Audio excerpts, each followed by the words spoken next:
Hello, press club അല്ലേ? ഞാൻ ചിറ്റാർ വക്കച്ചനാ. അതെ അതെ, വിശ്വനാഥ് തിയേറ്റേഴ്സിലെ വക്കച്ചൻ തന്നെ. പിന്നെ ഞാനിപ്പോ വിളിക്കാൻ കാരണം, ബെസ്റ്റ് ആക്ടർ അവാർഡ് കിട്ടിയ എന്റെ ട്രൂപ്പിൽ നടൻ പിരപ്പംകൂട് പ്രഭാകരനല്ലേ, അയാൾ ഇവിടെ പ്രശാന്ത് മെന്റൽ ഹോസ്പിറ്റൽ ഉണ്ട്. അത് പിന്നെ പെട്ടെന്ന് ഒരു ഷോക്ക് ഉണ്ടായതാ. അത് അത് അതൊക്കെ നേരിട്ട് പറയാന്നേ. എങ്ങോട്ട് പോരെ? ഞാൻ ഇവിടെ ഉണ്ടാവും. വേഗം പോരെ. ശരി.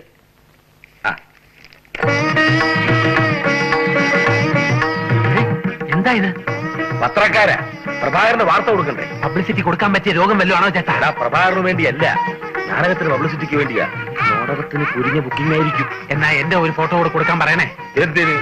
അവന്റെ പട്ടിന്റെ കാരണക്കാരൻ നീയാണെന്ന് പറഞ്ഞോണ്ടോ? വന്നേ എടുത്തോ, ഇഷ്ടം പോലെ എടുത്തോ, ഇഷ്ടം പോലെ എടുത്തോ. എന്താ അതിനൊരു കാര്യം, ട്രൂപ്പിന്റെ പേര് പറഞ്ഞത് വിശ്വനാഥ് തിയേറ്റേഴ്സ്. എന്റെ പേര് ചിറ്റാർ വക്കച്ചൻ. വക്കച്ചൻ. എന്താ എന്താ എടുക്കരുത്, ഫോട്ടോ എടുക്കരുത്, ഒറ്റയാണ് എടുത്തോളൂ. മണ്ടത്തരം പറയത്. ഇക്കാലത്ത് പത്രത്തിൽ ഒരു ഫോട്ടോ അച്ചടിച്ച് വരുന്നത് നിസ്സാര കാര്യമാണോന്നാ ചോദിച്ചത്. ഒരു ഫോട്ടോ ഇവിടെ എടുത്തോ. ആത്മാർത്ഥ സുഹൃത്തിനെ ആശ്വസിപ്പിക്കുന്ന അതുല്യ കലാകാരൻ പോൾരാജ്.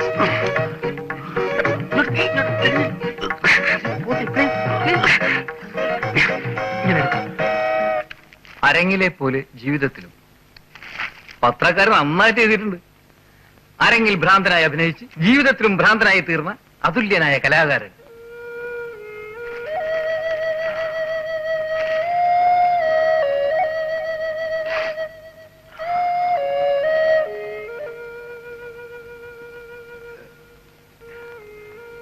പ്രഭേ,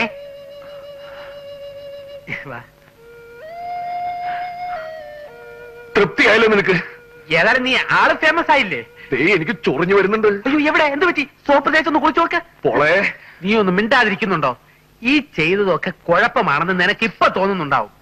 നമ്മൾ ഉദ്ദേശിക്കുന്ന രീതിയിൽ യമുനയെ ഇവിടുന്ന് രക്ഷപ്പെടുത്താൻ കഴിഞ്ഞാൽ നീ ആരാകും? വലിയ ഹീറോ.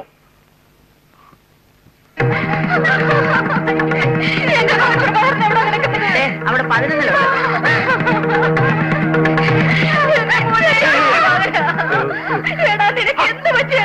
എനിക്കൊന്നുമില്ലെന്ന് പത്രത്തിൽ നിന്നാണ് ഞങ്ങൾ വിവരം അറിഞ്ഞത്.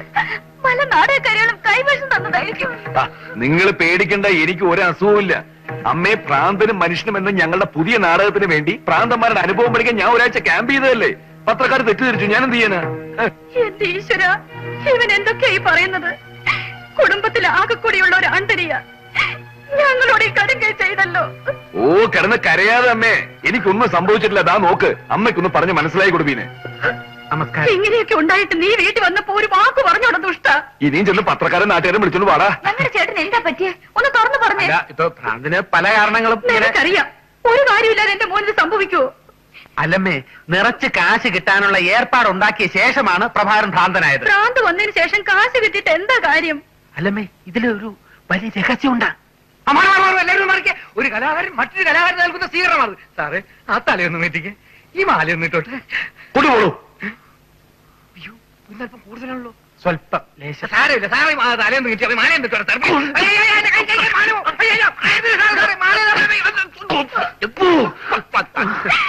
അയ്യോ, എന്റെ മോന് ഭ്രാന്ത് പിടിച്ചേ. അമ്മേ, അമ്മേ, ഒരു കാര്യം. ഞാൻ പറയുന്നത് വിശ്വസിക്കണം. വരണം, വന്നാട്ടെ, വന്നാട്ടെ.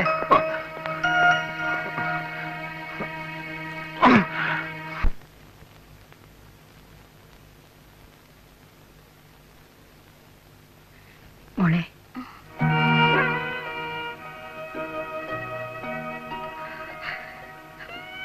അമ്മയുടെ എല്ലാ പ്രതീക്ഷകളും നശിച്ചു മോളെ.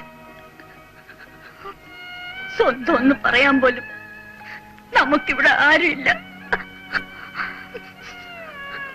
എത്ര ദിവസം എന്ന് വെച്ചാ നീ ഇതിനകത്ത് കഴിയ. നിന്നെ ഇങ്ങനെ കാണാൻ ഈ അമ്മയ്ക്ക് ശക്തിയില്ല മോളെ. മോളുടെ മനസ്സറിയാവുന്ന ഈ അമ്മ പറയാൻ പാടില്ലാത്താണ്. നീ കൃഷ്ണകുമാറിനെ വിവാഹം കഴിക്കണം. ഇവിടുന്ന് രക്ഷപ്പെടാൻ ഈ ഒരു വഴിയെ കാണുന്നുള്ളൂ. അത് വേണ്ടമ്മേ, അയാൾ വിവാഹം കഴിക്കുന്നതിലും ഭേദം ഈ സെല്ലിൽ കിടക്കുന്നതാണ്. ഇതിനകത്ത് കിടന്ന് ഞാൻ മരിച്ചാലും എന്റെ ഈ തീരുമാനത്തിന് മാറ്റം ഉണ്ടാവില്ല.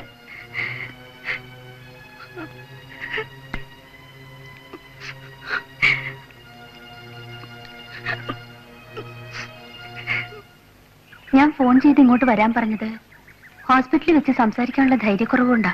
അതെനിക്കറിയാം. ബീനയ്ക്ക് ഒത്തിരി കാര്യങ്ങൾ ഒറ്റയ്ക്കിരുന്ന് എന്നോട് പറയാനുണ്ടാവും. ഒരു കാമുകിയുടെ വികാരം എനിക്ക് മനസ്സിലാക്കാവുന്നതേ ഉള്ളൂ. പറയൂ. അതിനൊന്നല്ല ഇവിടെ വരാൻ പറഞ്ഞത്. പിന്നെ ഇന്ന് രാത്രി യമുനയുടെയും പ്രഭാകരന്റെയും സെല്ല് ഞാൻ തുറന്നു കൊടുക്കാം. ലീലാമ്മ സിസ്റ്ററിന്റെ എന്റെ അറ്റൻഡേഴ്സ് ഇന്ന് ലീവാണ്. ആനി സിസ്റ്റർക്ക് ഇന്ന് നൈറ്റ് ഡ്യൂട്ടി. അവര് കിടന്ന് ഉറങ്ങിക്കോളും. ഇന്ന് നല്ലൊരു ചാൻസാ. രാത്രി ഒരു 11 മണിയോട് എടുക്കുമ്പോ പോള് ഹോസ്പിറ്റലിന് തെക്കുവശത്തുള്ള റോഡിൽ വന്ന് നിൽക്കണം. അത് ഞാൻ ഏറ്റു. ദേ, ജീവൻ പണയം വെച്ചുള്ള സാഹസമാ ഞാൻ ചെയ്യാൻ പോകുന്നത്. ഓർമ്മയുണ്ടല്ലോ? ബീന ഒന്നും കൊണ്ട് പേടിക്കണ്ട. നന്മ ചെയ്യുന്ന മനസ്സുകളോടൊപ്പം ദൈവം എന്നും ഉണ്ടാകും.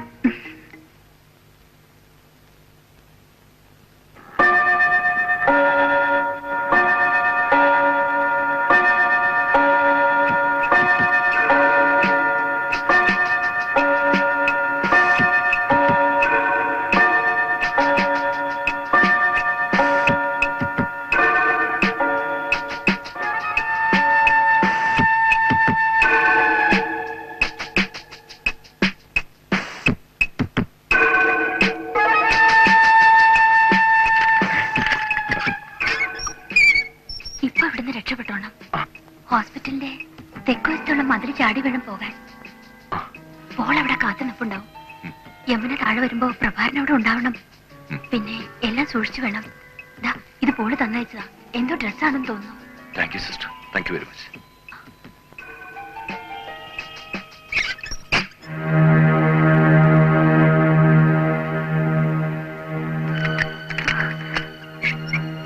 പറഞ്ഞതെല്ലാം ഓർമ്മയുണ്ടല്ലോ. പ്രഭാകരൻ ഉടനെ താഴെ വരും. പിന്നെ സെക്യൂരിറ്റിക്കാരുടെ കൺമുമ്പിൽ പെടരുത്. ഞാൻ പോയി അല്പം കഴിഞ്ഞ് യമുന ഇറങ്ങിയാൽ മതി. ഈ ഉപകാരം അതൊക്കെ പിന്നെ മതി. ഞാൻ ഇറങ്ങട്ടെ.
ഇതിപ്പോ എന്ത് ചെയ്യും? എന്റെ അടിയിലെങ്ങനെ ഇതുണ്ട്.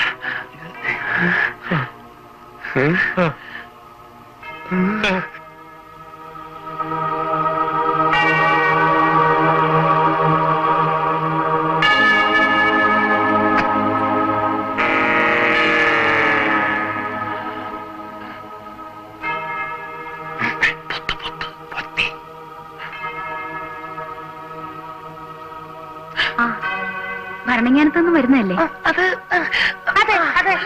ഇത്രയും വൈകിയപ്പോ നിങ്ങൾ ഇനി ഇന്ന് എത്തുകയില്ലെന്നാ കരുതിയത്. ധ്യാനം കൂടാൻ വന്ന ബാക്കി സിസ്റ്റേഴ്സ് എല്ലാം 6 മണിക്ക് മുമ്പ് തന്നെ എത്തി. ട്രെയിൻ ലേറ്റ് ആയി പോയതുകൊണ്ട് വൈകി പോയതാ. നിങ്ങൾ ആഹാരം വല്ലതും കഴിച്ചതാണോ? ഒന്നും കഴിച്ചില്ല. കുടൽ കത്തിക്കരിയുന്ന വിശപ്പാണ്. എന്നാൽ ഡൈനിങ് ഹാളിലേക്ക് പോയിക്കോളൂ. നിൽക്കൂ. എന്താ ഈ കർച്ചിക്ക് മൂക്കിൽ തന്നെ വെച്ചിരിക്കുന്നത്? ഞങ്ങൾക്ക് നല്ല ജലദോഷ.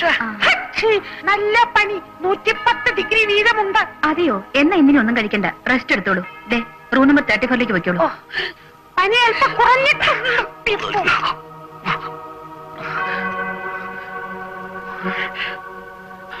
നല്ല ഫുഡ് കഴിക്കാനുള്ള ചാൻസ്. നല്ല ഫുഡ് കഴിക്കാനുള്ള ചാൻസ് ആണ് നഷ്ടപ്പെട്ടത്. അവന്റെ ഒരു ഒടുക്കലത്തെ ഫുഡ് അവന്മാരുടെ കൈ കിട്ടി നമ്മളെ ജീവനോടെ വെച്ചേക്കില്ല. അത് ഉറപ്പുള്ളത് കൊണ്ട് നല്ലതുപോലെ ബാക്കി രുചിയായിട്ട് എന്തെങ്കിലും കഴിച്ചിട്ട് മരിക്കാമെന്ന് പറയുന്നത്. അവന്മാർ ഇവിടെയൊക്കെ തന്നെ ഉണ്ട്. ഇപ്പൊ പുറത്തു പോകുന്ന അപകടം ഇവിടെ തന്നെ കൂടാം. എത്ര നേരമായി ഈ കർച്ചീഫും പിടിച്ചോണ്ട് ഇങ്ങനെ ഇവിടെ? അല്ലാതെ പിന്നെ എന്ത് ചെയ്യാനാ? അതെ, നമുക്ക് ഈ മീശ കരിച്ചു കളഞ്ഞാലോ? ചേട്ടനെ ആ തന്നെ താനങ്ങ് കരിച്ചോണ്ടാ മതി. ഈ മോന്തയില് മീശ ഉള്ളതും ഇല്ലാത്തൊക്കെ കണക്കാം. പിന്നെ കിടന്നുറങ്ങാൻ നോക്ക്. പോത്തുപോലെ കിടന്നുറങ്ങിക്കളയരുത്. അവന്മാര് പോയി കഴിഞ്ഞാൽ നമുക്ക് അപ്പ സ്ഥലം വിടണം. വല്ലാത്ത ഉഷ്ണം. പിക്കല്ലടാ.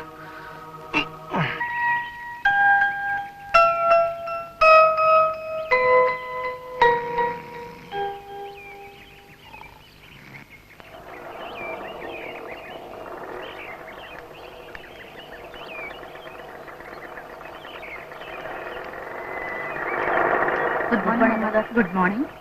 നിങ്ങൾ എവിടെ നിന്ന് വരിക? ഭരണങ്ങാനത്തു നിന്നും വരിക. ഇന്നലെ വരാൻ പറ്റിയില്ല. ഭരണങ്ങാനത്ത് നിന്നോ? അപ്പൊ രാത്രി വന്നവരോ? അവിടുന്ന് വേറെ ആരും വന്നിട്ടില്ല മദർ. ശരി വരൂ, ഞാൻ കാണിച്ചു തരാം.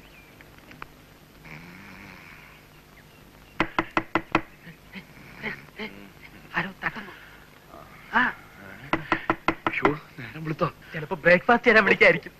നിന്നോട് ഞാൻ ഇപ്പോഴേ പറഞ്ഞ.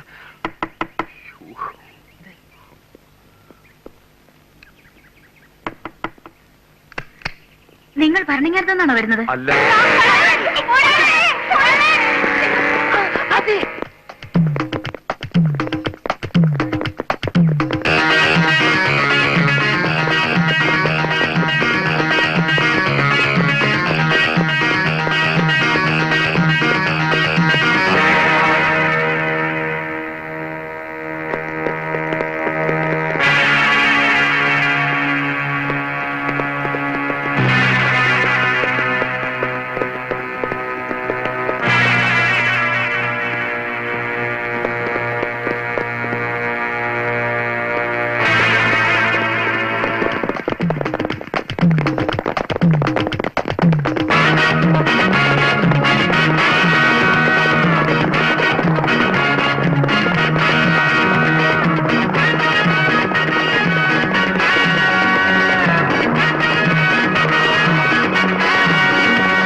ഒരു രക്ഷകൻ.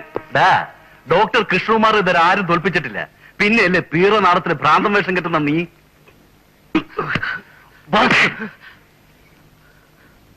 ഡ്യൂട്ടി റൂമിൽ നിന്ന് താക്കോൽ മോഷ്ടിച്ച് രണ്ടിനും തുറന്നുവിട്ട് അല്ലട. ഇതിനകത്ത് നീയൊക്കെ ഇനി എങ്ങനെ രക്ഷപ്പെടുമെന്ന് ഞാനും നോക്കട്ടെ. സ്ഥലത്തേക്ക്